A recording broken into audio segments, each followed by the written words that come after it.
ആ നരീഷ് പ്ലസ് അടിച്ചാൽ ഇതെല്ലാം നരീഷ് പ്ലസ് അടിച്ച് കഴിഞ്ഞിട്ടാ ഇത് കണ്ടോ പിഞ്ച് കായകൾ ഉണ്ടായിരിക്കുന്നുണ്ടോ. എനിക്ക് മഞ്ഞപ്പൂ ഒറ്റ ഒരെണ്ണം മഞ്ഞക്കാ പോകുന്നില്ല. കായെല്ലാം സെറ്റിങ്സ് ആവുക. ഒരു കാരണവശാൽ മറ്റുള്ള മരുന്നുകൾ ഉപയോഗിക്കുമ്പോഴത്തേക്ക് ആ സെറ്റിങ്സ് ആകുന്നില്ല. പിന്നെ പോളിയാർ അടിക്കണം. പിന്നെ അതുകൊണ്ട് ഇത് ഞാൻ അടിച്ച് കഴിഞ്ഞപ്പോഴത്തേക്കിന് നല്ല രീതിയിൽ തന്നെ സെറ്റിങ്സ് ആവുന്നുണ്ട്. കൊത്തഴുകലോ അങ്ങനെയൊന്നുമില്ലല്ലോ? ഇല്ല, ശരത്തിനൊക്കെ വേണ്ട നല്ല നീളം വരുന്നുണ്ട്. ശരത്തിന് വണ്ണം വെക്കുന്നുണ്ടോ? വണ്ണം വെക്കുന്നുണ്ട്. ശരത്തിന് നല്ലൊരു ആരോഗ്യമായി വരുന്നുണ്ട്. ശരം ആരോഗ്യമുണ്ടല്ലേ? ആ, അപ്പോൾ ഇത് എല്ലായിടത്തും ഒരേപോലെ തന്നെയാണ്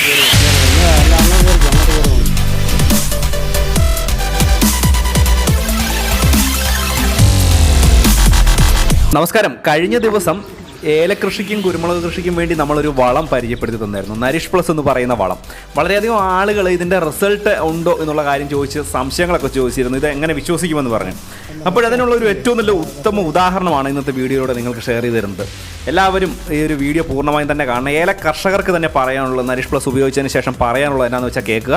ആവശ്യമുള്ള ആളുകൾ തീർച്ചയായിട്ടും വീഡിയോയിൽ കൊടുത്തിരിക്കുന്ന ഈ ഒരു ഫോൺ നമ്പറിൽ വിളിച്ചാൽ മതി. നമ്മൾ ഇടുക്കിയിൽ എവിടെയും ഈ ഒരു സാധനം എത്തിച്ച് നൽകും. കേരളത്തിൽ എവിടെയും നമ്മൾ ഡെലിവറി ചെയ്യുന്നുണ്ട് എന്നുള്ളൊരു കാര്യം കൂടി ഒന്ന് മനസ്സിലാക്കുക. നിങ്ങൾക്ക് 100% ചത്ത ചെടി വരെ നിങ്ങൾക്ക് 100% വിളവ് തരുമെന്നുള്ള കാര്യത്തിൽ യാതൊരു സംശയവും വേണ്ട, ഈ ഒരു വളം നിങ്ങൾ ഉപയോഗിക്കുകയാണ് എന്നുണ്ടെങ്കിൽ. ആ നരീഷ് പ്ലസ് അടിച്ചാൽ ഇതെല്ലാം നരീഷ് പ്ലസ് അടിച്ച് കഴിഞ്ഞിട്ടാ ഇത് കണ്ടോ പിഞ്ച് കായകൾ ഉണ്ടായിരിക്കുന്നുണ്ടോ. എനിക്ക് മഞ്ഞപ്പൂ ഒറ്റ ഒരെണ്ണം മഞ്ഞക്കാ പോകുന്നില്ല. കായെല്ലാം സെറ്റിങ്സ് ആവുക. ഒരു കാരണവശാൽ മറ്റുള്ള മരുന്നുകൾ ഉപയോഗിക്കുമ്പോഴത്തേക്ക് ആ സെറ്റിങ്സ് ആകുന്നില്ല. പിന്നെ പോളിയാർ അടിക്കണം. പിന്നെ അതുകൊണ്ട് ഇത് ഞാൻ അടിച്ച് കഴിഞ്ഞപ്പോഴത്തേക്കിന് നല്ല രീതിയിൽ തന്നെ സെറ്റിങ്സ് ആവുന്നുണ്ട്. ഒറ്റ സമയത്ത് അടിച്ചേക്കുന്നത്, ഒറ്റ സമയത്ത് തന്നെ എല്ലാം അടിച്ചേക്കുന്നത്. ഇതന്നെ എല്ലാ ഏലത്തിലും, ഒരേ ഏലത്തിൽ നിന്നല്ല എല്ലാ ഏലത്തിലും തന്നെ ഇങ്ങനെ തന്നെ വന്നേക്കുന്നത്. എല്ലാ ഏലത്തിലും ഉണ്ട്, സകല ഏലത്തിലും. എനിക്ക് 2500 രൂപ ഏലമുണ്ട്. 2500 രൂപ ഏലത്തിലും പിന്നെ ചെറുപ്പം വലുപ്പം വ്യത്യാസം ആണെന്ന് പറഞ്ഞാൽ ചെറിയ ഇവിടെ അങ്ങനെ വലിയ ഇവിടെ അതേ ഉള്ളൂ. അല്ലാതെ ആവറേജ് എല്ലാം ഏലത്തിലും ഇത് തന്നെ ഇങ്ങനെ ഈ റേഞ്ചിൽ തന്നെ കാണാം. അതെ, ഇല്ല, ശരത്തിനൊക്കെ വേണ്ട നല്ല നീളം വരുന്നുണ്ട്. ശരത്തിന് വണ്ണം വെക്കുന്നുണ്ട്. ശരത്തിന് നല്ലൊരു ആരോഗ്യമായി വരുന്നുണ്ട്. ശരം ആരോഗ്യമുണ്ടല്ലേ? ആ, അപ്പോൾ ഇത് എല്ലായിടത്തും ഒരേപോലെ തന്നെയാണ് കയറി വരുന്നത്. എല്ലാം അങ്ങ് കയറിക്കും, അങ്ങോട്ട് കയറി നോക്കിയോ. എല്ലാം എല്ലായിടത്തും കയറി നോക്കിയോ. എല്ലാ ചെടികളിലും കയറി നോക്കി. കാ നല്ല സെറ്റിങ്സ് ആവുന്നുണ്ട്. ആവറേജ് ശരാശരി കൂട്ടുവാണെങ്കിൽ ഒരു 70 പൂ ഉണ്ടാകുന്നുണ്ട്. ഇപ്പം തന്നെ ഇതിൽ നിൽപ്പുണ്ട് 50-60 പൂ ഇതേ നിൽപ്പുണ്ടല്ലോ.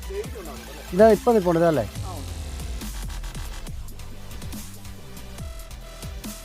ഇപ്പം തന്നെ ഫ്ലവറിങ് 50 എണ്ണത്തിനടുത്ത് ആ ഒരു ഏലത്തെ ചെടി നിൽപ്പുണ്ട്. അതേ നോക്കി, അതേ തന്നെ ഒരു 10-30-40 ആവറേജ് ഒരു 10-60-70 ഒക്കെ ഡെയിലി ഉണ്ടാകുന്നു.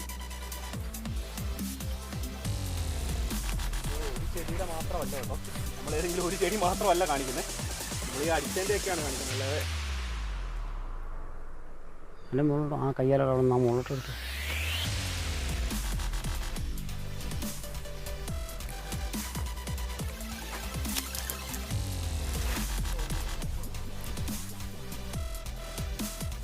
ഇങ്ങോട്ട് പോരല്ലേ.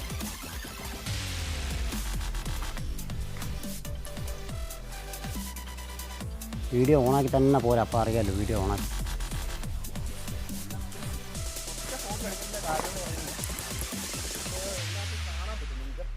അതാ, എന്നാൽ ഭയങ്കര ഷെയ്ഡുമാണ് ഇതിൻ്റെ ആവും. ഭയങ്കര ഷെയ്ഡാണ്, അടഞ്ഞു കെട്ടി നിൽക്കുക ഷെയ്ഡ്.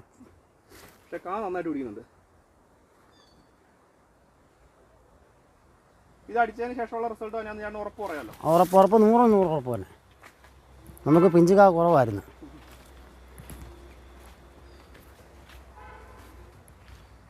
അല്ല, ഇതിലൊക്കെ ഫ്ലവറിങ് ഉണ്ട് ഇപ്പോഴും. ഇത് മാത്രം നോക്കിയാൽ മതി. ഇതിനു മുമ്പേ എന്തോരം മിച്ചം ഉണ്ടായിരുന്നു കായ? ഏകദേശം ഒരു ചെറുപ്പമായിരുന്നു. പൊടിക്കായായിരുന്നു.